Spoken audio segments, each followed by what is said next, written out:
urged the President Muhammad Buhari and the entire Nigerian government to take steps in investigating every person exposed and implicated in the Pandora papers.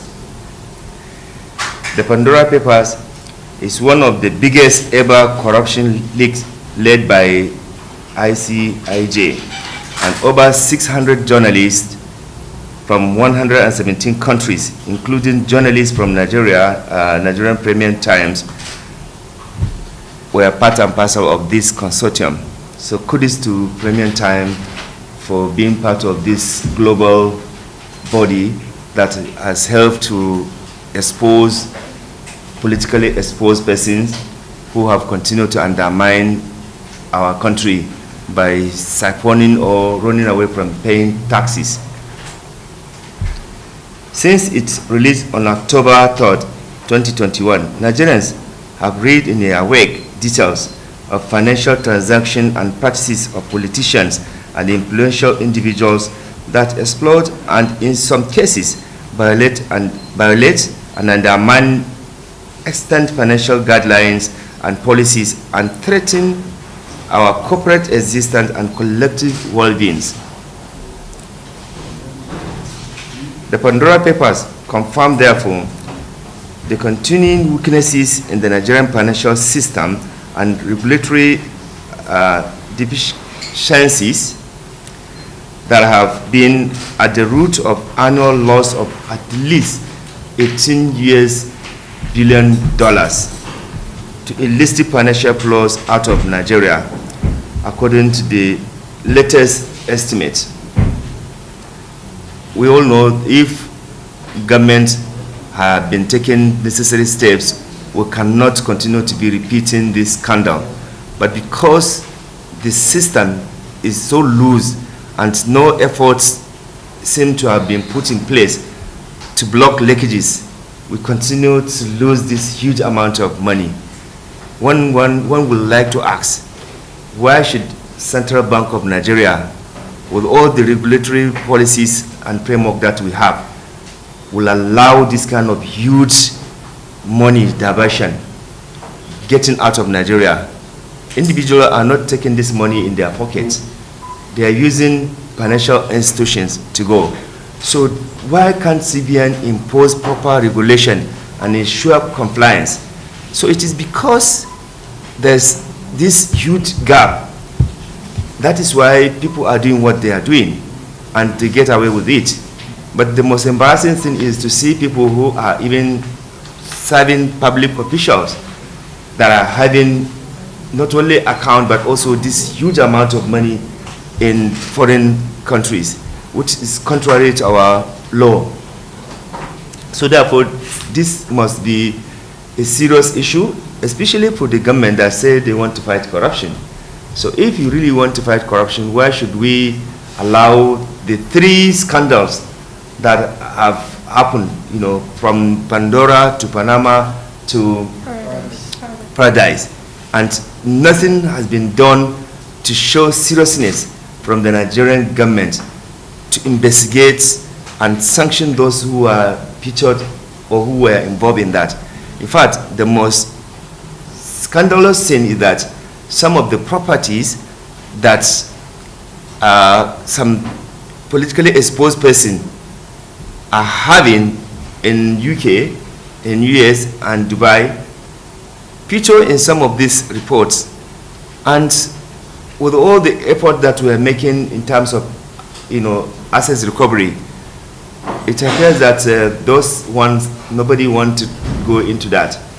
So you then really wonder whether it is a challenge of capacity from the state to carry out further investigation so that sanction can be applied to those people, or even block the further occurrence of such kind of sin. Nothing is happening. So which means that the political will to decisively deal with politically exposed person, continued perpetration of abusing our financial regulation system in the country. Considered following. Firstly, strengthening the Code of Conduct Bureau by digitizing the asset declaration process, documentation and verification, and prosecution of violators. As of now, the Asset Declaration Administration in Nigeria is dysfunctional and a major enabler for corruption. The federal government must equally work with the National Assembly to remove all the obstacles to public access to asset declarations of every eligible public officer. In 2019, we saw an example of the Code of Conduct Bureau and the Code of Conduct Tribunal do what needs to be done to fight corruption. We saw them act swiftly, we saw them act fast, and we saw them bring justice.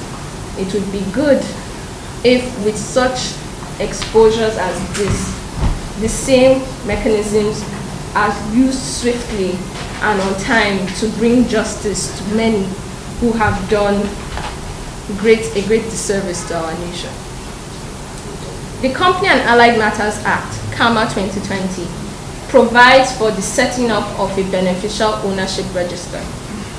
We call for the government to fully implement this so that the beneficial owners of companies in Nigeria can be identified.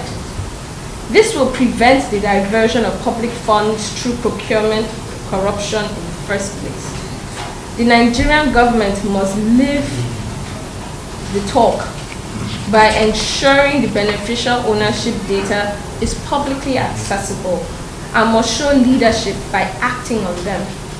So far, the lack of action on financial data leaks proves the opposite. On its part, the Central Bank of Nigeria needs to ensure that financial institutions carry out know your customers, customer due diligence, as well as enhanced due diligence as required by the Financial Action Task Force, Intergovernmental Action Against Money Laundering in West Africa, and other international compliance guidelines. Effective compliance with these guidelines and measures will curb the current abuse and indiscretion amongst politically exposed persons and their collaborators. The CBN, anti-graft agencies, the Ministry of Justice, and the Foreign Affairs work in synergy and engage their international counterparts to ensure that global enablers or middlemen like lawyers, notaries, accountants who help facilitate money laundering and tax evasion are blacklisted, deregistered, or held to account under the several national laws, policies, and international frameworks to which Nigeria is signatory. There is enough open data available exposing PEPs, military leaders, senior public servants, and others to own lavish properties all over the world.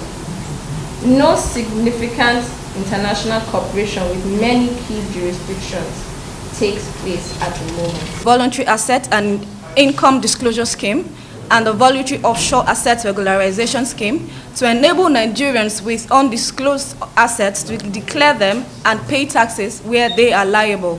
The National Assembly should ensure that it continues to play its constitutionally mandated oversight functions on the relevant government agencies to ensure that they carry out their mandate.